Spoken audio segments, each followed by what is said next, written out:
Hello, assalamu alaikum everyone. My name is Aisha Khalid and welcome to my channel Math Madness by Aisha Khalid. So in today's video, we're going to discuss May June 2024 paper 11. Alright, so let's begin with the paper. The first question says express 3y square minus 12y minus 15 in the form 3y plus a the whole square plus b. So we are going to use the comparison method here, which means open this with the identity.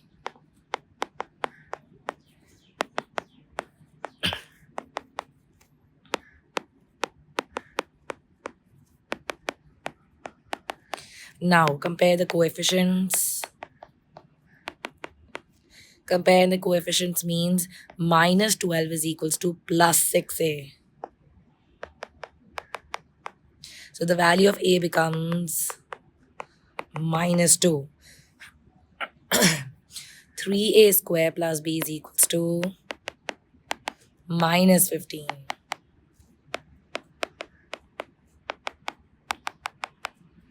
4 into 3 is a 12. b is equals to minus 15 minus 12 gives you minus 27. Now let's put the value of a and b back in the equation. Y minus 2 the whole square minus 27. So that's going to be my answer. Let's move on to the next part of the question. So the next part of the question says, hence find exact solutions of the equation 3x power 4 minus 12x square minus 15 is equals to 0. So we can see that these two are the same equations. These two are the same equations, except that in place of y, they have now written x squared. So basically, we can say it's a disguised equation. So in the completing square form, in place of y, we can input x squared. Let's solve this equation.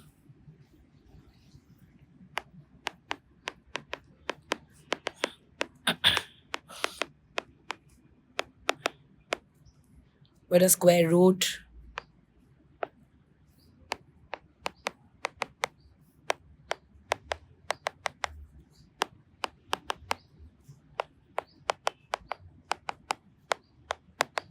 Because it's negative, we will reject it. And this becomes plus minus square root 5. So this becomes my answer. Alright, let's move on to the next question. The diagram shows two curves. One curve has equation y equals to sine x and the other curve has equation y equals to f of x. In order to transform the curve y is equals to sine x to the curve y is equals to f of x, the curve y is equals to sine x is first reflected in the x-axis. When you first reflect it in the x-axis, it means the entire function is multiplied with a negative sign. That means the first thing that will happen is it will become a minus sine x. Describe fully a sequence of two further transformations which are required. So number one thing that we can see in the graph is that it has been stretched and it has been stretched vertically. So let's find out the stretch factor. What I do is I find out my amplitude. Maximum minus minimum divided by 2. So what do I maximum is 1, minimum is a minus 5. 1 minus minus 5 divided by 2. So it means it's 6 divided by 2. It means 3. So it has been stretched with factor 3 parallel to y-axis because it's a vertical stretch. Now, the next thing is when you stretch it with the 3 factor, so let's first reflect it in the x-axis. This is what becomes of the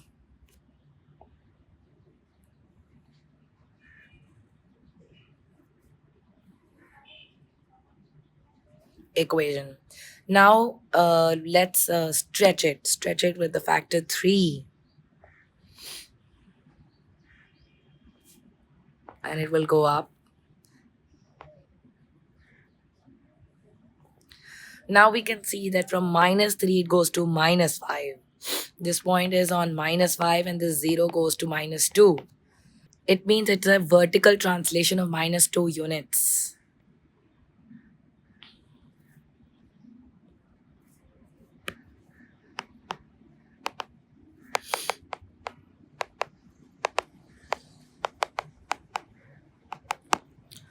So these are the two further transformations which are required to go from the original sin x to the transformed curve. Now, let's move on. Find f of x in terms of sin x. So what have we done? We first reflected it in the x-axis.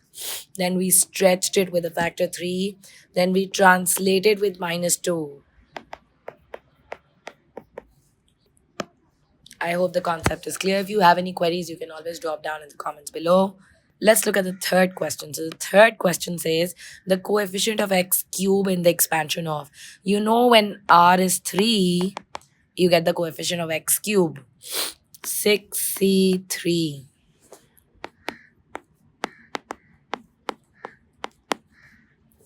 So 6c3 into 3 to the power 3 gives you 540. Remember that the cube is applied on this and this both. Since we're just comparing the coefficients, we don't need to write.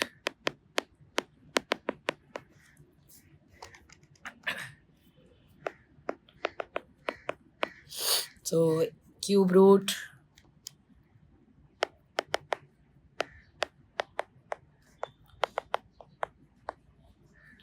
I hope the concept is clear. Now, find the coefficient of x cube in the expansion of this. So let's input the value. So we need two coefficients. We need x square and x cube. 6c2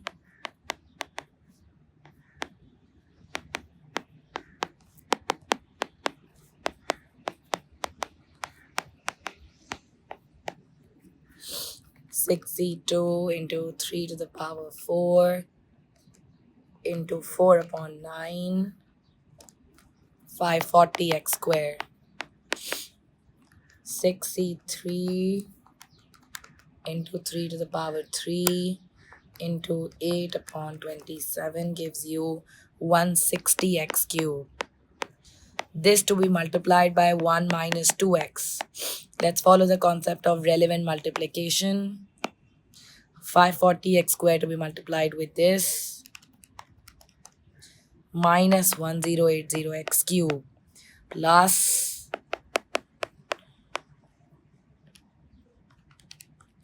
minus 920.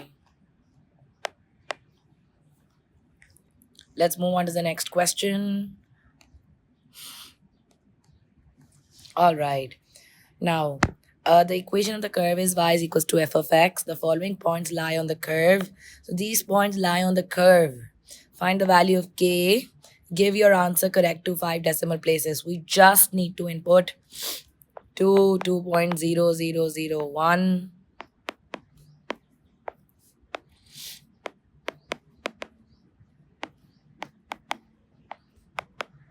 So the answer comes out to be 4. We have to write the answer to 5 decimal places. 4.00063 rounded off. Now, the table shows the gradients of the chords AB, AC, AD, AF. Find the gradient of the chord AE. Give your answer correct to 4 decimal places. So we have the point A, we have the point E. Let's find out the gradient. We're using the formula y2 minus y1 upon x2 minus x1. 2.1 minus 2 gives you 6.3566 as my final answer. Move on to the last part. Deduce the value of f bar 2. F bar means gradient when x equals to 2 using the values in the table. So when the value of x is 2, 2.01, 2. So let's use the gradient of AB and AC. So it's roughly around 6.25. Because we have to deduce, that's why we deduce it from the table. All right, now let's move on to the next question. Prove the identity. All right, the alien term is sine square. Let's put the identity here. Okay, which identity I'm using here? We know this is my identity, and sine square x is equals to 1 minus cos square x. So I'm using that identity. Take a minus cos x common out.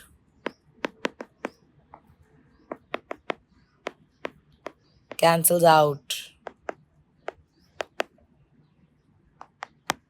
Very easy. Let's move on to the next part of the question. Hence solve. So only the problem is this is a 1 plus cos x.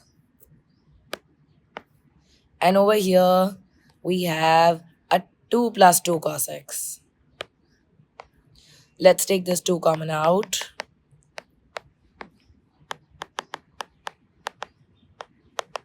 So in place of this entire thing, we can replace it with, now let's find out the angles.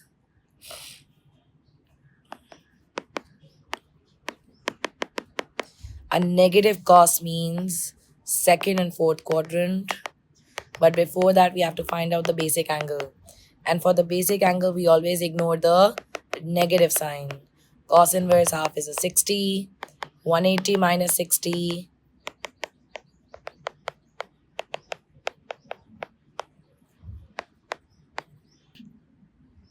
Now, very interesting question. On this diagram, sketch the graph of f inverse x. Show any relevant mirror line. You know mirror line is y is equals to x. F of x and f inverse x are a reflection of one another in the line y is equals to x. So let's draw the line y is equals to x. Now from the graph, we know that y is equals to 4 is my asymptote. That means my x equals to 4 will be my asymptote.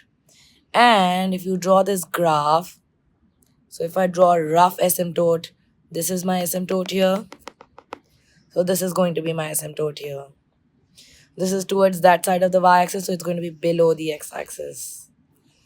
This is f of x. This is going to be f inverse x. I hope that question is clear. Now, find an expression for f inverse x. Y equals to 2 upon x square plus 4. Let's take this to the side. Cross multiply.